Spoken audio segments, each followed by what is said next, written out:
The origin.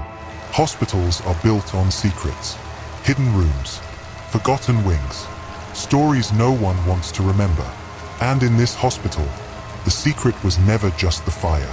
The figure that stalks the night shift wasn't only a shadow. It wasn't exhaustion. It wasn't paranoia. It was something older, something bound to the building itself. Long before Ryan, long before Jacob, before the hospital expanded and swallowed whole neighborhoods, there was another tragedy. In the early 1970s, a fire consumed the East Wing. A patient ward collapsed. 4 people were trapped inside. 3 staff members, 1 patient. When firefighters finally reached the wreckage, they found nothing. No bodies, no bones, no remains at all.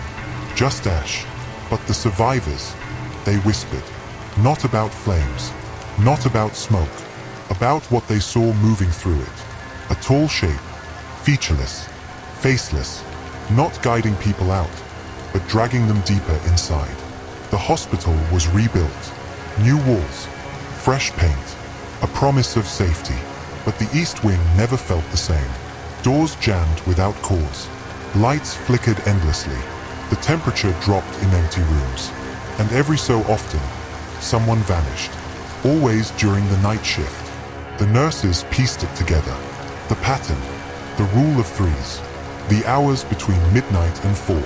The figure always appeared closer, until finally, someone was taken. But here's the truth that chilled them most. The figure wasn't killing at random.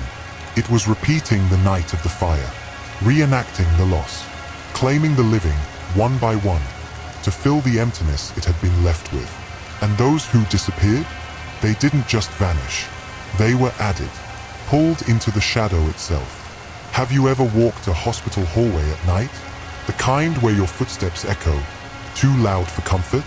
Where you feel like if you stop, something else might keep walking behind you? That's when the nurses say you can hear them. Footsteps that don't match yours. Whispers you can't quite understand. The faint echoes of voices that should be gone. And if you're brave, or foolish enough to look straight at the figure, you'll notice something else. It isn't just one shape. It's many, layered together, stacked like smoke. Outlines of those who were lost, faces half-formed, reaching, trapped inside the figure. Not dead, not alive, just waiting. Tell me, what's worse, dying in an instant, or being bound to a place forever? Because freedom never comes. The night shift doesn't forgive, it doesn't forget, and it doesn't end. The building demands its pattern. 1, 2, 3, always.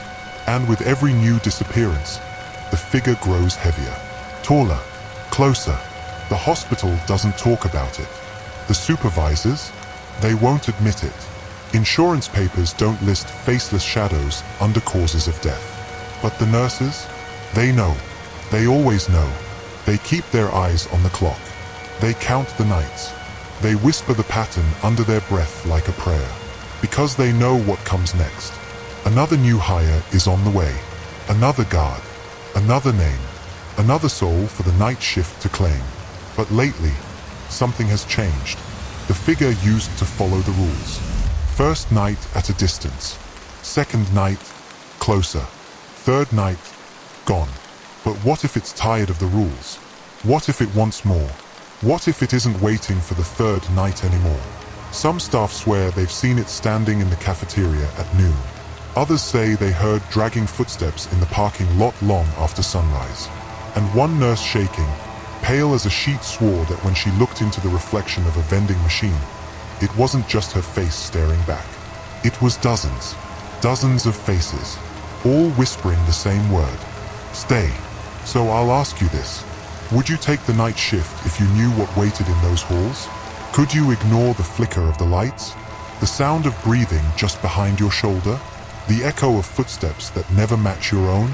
And if you saw the figure at the end of the corridor silent, waiting, faceless, would you look away? Or would you let curiosity drag you closer? Because here's the real terror. The figure doesn't chase. It doesn't rush. It doesn't need to. It waits. And the longer you last, the closer it gets.